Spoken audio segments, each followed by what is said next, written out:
বিরতির পর স্বাগত। এই মুহূর্তে যে বড় খবরটির দিকে নজর রাখছি, রাজ্যে ফের এনআইএ হানা। বিভিন্ন জায়গায় এনআইএ হানা দিচ্ছে, 3 দফায় চলছে এই হানা। মূলত মানব পাচার তদন্তেই এই হানা এনআইএর। আগরতলার একাধিক স্থানে পুলিশ এবং বিএসএফ আধিকারিকদের সঙ্গে বৈঠক, এবং রাজ্যের প্রভাবশালীরা এবার এনআইএর নজরে রয়েছে। সীমান্তবর্তী এলাকা সহ বিভিন্ন জায়গায় কিন্তু এনআইএ দল এবার তদন্তে নেমেছে। তৃতীয় দফায় রাজ্যে এবার এনআইএর হানা, বিভিন্ন জায়গায় তল্লাশি, দফায় দফায় বৈঠক। এবার সেই বৈঠকের পরে রাজ্যে প্রভাবশালীদের নজরে রয়েছে এনআইএর গোয়েন্দারা। সেই বিষয় নিয়ে আমি বিস্তারিত জানবো। নিউজ রুম থেকে সরাসরি যুক্ত হয়ে যাচ্ছে রয়েছে নিউজ ভ্যানগার্ড প্রতিনিধি অর্ণব বিশ্বাস। অর্ণব, মানব পাচার কাণ্ডে এই মুহূর্তে আবারও এনআইএর তৃতীয় দফায় এই হানা, যেখানে একেবারে প্রভাবশালীরা নজরে রয়েছে। তোমার কাছে এই বিষয়ে কি আপডেট রয়েছে? দেখো অঙ্কিতা, মানব পাচারকে কেন্দ্র করে ইতিমধ্যেই কিন্তু সরব রয়েছে এনআইএ, এবং এই নিয়ে তুমি যেটা বলছিলে যে তৃতীয় দফায় কিন্তু এনআইএ রাজ্যে পদার্পণ ঘটেছে, এবং স্বাভাবিকভাবেই এনআইএ যখন আসে সেটা অনেকটাই গুরুত্বপূর্ণ বিষয় হয়, এবং গুরুতর কিছু হলেই সেখানে কিন্তু এনআইএ স্বাভাবিকভাবেই সেই বিষয়টার দিকে নজর রাখে। এর আগেও আমরা দেখেছি আরো দুবার এনআইএর আধিকারিকরা এসেছেন ত্রিপুরা রাজ্যে, এবং মোট 9 জনের মতো কিন্তু যারা রয়েছেন অভিযুক্তরা, তাদেরকে কিন্তু আটক করে নিয়ে গেছে এনআইএর আধিকারিকরা। বিগত দিনে কিন্তু আমরা দেখেছি 2 জনকে নিয়ে যাওয়া হয়েছে, এবং এর আগে কিন্তু আরো একাধিক ব্যক্তিকে তারা আটক করে নিয়ে গেছেন। স্বাভাবিকভাবে এই মুহূর্তে তুমি বুঝতেই পারছো এনআইএর তৃতীয়বার রাজ্যে পদার্পণ মানে জিনিসটা কতটা গুরুতর। মানব পাচারকে কেন্দ্র করে মানব পাচার যে এখনো সক্রিয় রয়েছে ত্রিপুরা রাজ্যে, এই বিষয়টা কিন্তু স্বাভাবিকভাবেই স্পষ্ট, এবং সেটাতে একটা রোক লাগানোর জন্য, সেটাকে আটকানোর জন্যই কিন্তু এনআইএও ছেড়ে কথা বলবে না। সেটা কিন্তু বোঝাই যাচ্ছে তাদের ইতিমধ্যেই যে একাধিক অভিযান সেটা থেকে।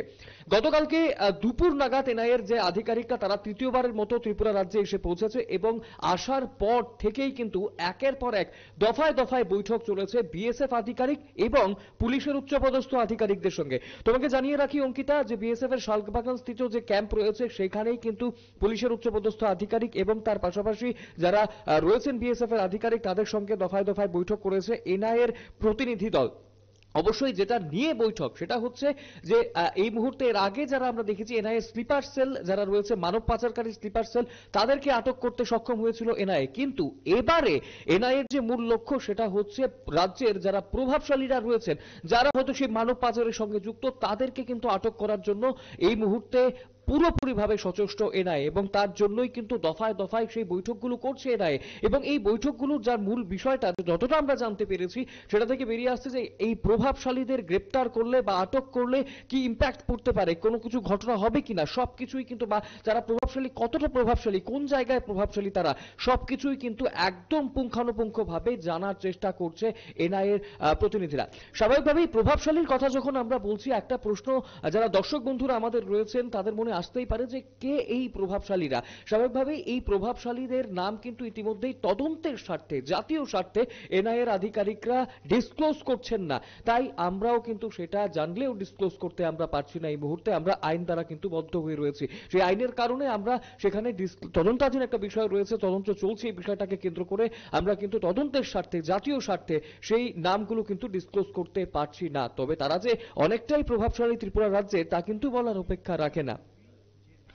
গোটা বিষয়টাকে কেন্দ্র করে স্বাভাবিকভাবেই এই মুহূর্তে যেটা জানা যাচ্ছে অঙ্কিতা, যেটা পুরোপুরি ভাবে আমরা চেষ্টা করছি স্বাভাবিকভাবেই যে এই নামগুলো আমাদের কাছে যদি থেকেও বা থাকে, আমরা কিন্তু এই মুহূর্তে বলছি না, কারণ কি জাতীয় স্বার্থটা কিন্তু অবশ্যই আমাদের কাছে আগে অঙ্কিতা।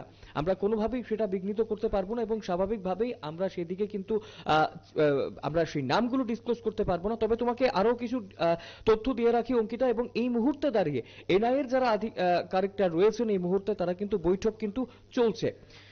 এবং তার পাশাপাশি তোমাকে জানিয়ে রাখি সকাল থেকে কোথায় কোথায় এই মুহূর্তে এনআইএর হানা হয়েছে।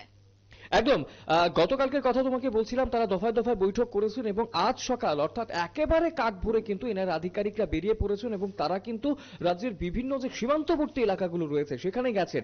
সীমান্তবর্তী এলাকাগুলোতে গিয়ে সেই জায়গাতে তারা বিভিন্ন জায়গাতে তল্লাশি করেছেন। বিশেষ করে স্পেসিফিক্যালি তোমাকে যদি বলি, আমতলীর মতিনগর এলাকাতে তারা গেছেন এবং বিভিন্ন বাড়িতে গেছেন, তারা তল্লাশি করেছেন। একই রকম ভাবে জিজ্ঞাসাবাদ পর্যন্ত করেছেন। কিন্তু এই মুহূর্তে দাঁড়িয়ে যেটা অবশ্যই স্পষ্টভাবে তোমাকে জানাবো যে এর থেকে বেশি কিন্তু তথ্য আমরা এই মুহূর্তে দিতে পারবো না। এই পরবর্তী ঘটনায় সময় কি কাউকে অবশ্যই গ্রেফতার করা সম্ভব হয়েছে? দেখো অঙ্কিতা, তোমাকে যেটা বললাম যে এই মুহূর্তে দাঁড়িয়ে এনআইএর পক্ষ থেকে কিন্তু স্পষ্টভাবে বিষয়গুলো জানানো হচ্ছে না, সেটা পাবলিক করা হচ্ছে না। আমাদের কাছে সেই তথ্য থাকা সত্ত্বেও আমরা কিন্তু এই মুহূর্তে যেহেতু সেটা জাতীয় স্বার্থ, সেটা কিন্তু আমরা ডিসক্লোজ এই মুহূর্তে করব না। জিজ্ঞাসাবাদ করা হয়েছে এইটুকু পর্যন্তই আমরা এই মুহূর্তে ডিসক্লোজ করছি, জানাচ্ছি, কারণ স্বাভাবিকভাবেই আমরা অবশ্যই জাতীয় স্বার্থের উপরে অন্য কোনো স্বার্থ আমরা রাখতে পারি না, আমাদের নিজের বিষয়টা রাখতে পারি না কিন্তু অঙ্কিতা। এই মুহূর্তে এনআইএ গোয়েন্দাদের অবস্থান কোথায় সেই বিষয়ে কি এখনো কোনো আপডেট উঠে এসেছে? একদম একদম অঙ্কিতা, এই মুহূর্তে দাঁড়িয়ে যেটা আমরা জানলাম যে জিজ্ঞাসাবাদ এবং তল্লাশির পরপরই কিন্তু তারা চলে গেছেন সরাসরি আমতলী থানাতে কিন্তু তাদের বৈঠক চলছে এবং তার পাশাপাশি এবারও পুলিশ আধিকারিকদের সঙ্গে কিন্তু পিন পয়েন্ট করে তারা কিন্তু সেটা জানার চেষ্টা করছেন যে আরো কোন কোন প্রভাবশালীরা রয়েছেন এবং তার পাশাপাশি যেই জায়গাগুলো রয়েছে সেই জায়গাগুলো সম্পর্কেও কিন্তু আরো ভালোভাবে জানার চেষ্টা করছেন অঙ্কিতা। একদমই, ধন্যবাদ অর্ণব। মূলত ইন্দো বাংলা সীমান্ত দিয়ে বিভিন্ন টাউন বা মধ্যস্থকারীদের সহযোগিতা অবৈধ রোহিঙ্গারা ভারতে প্রবেশ করছে, বিশেষ করে রাজ্যকে করিডোর হিসেবে ব্যবহার করে মানব পাচার চলছে।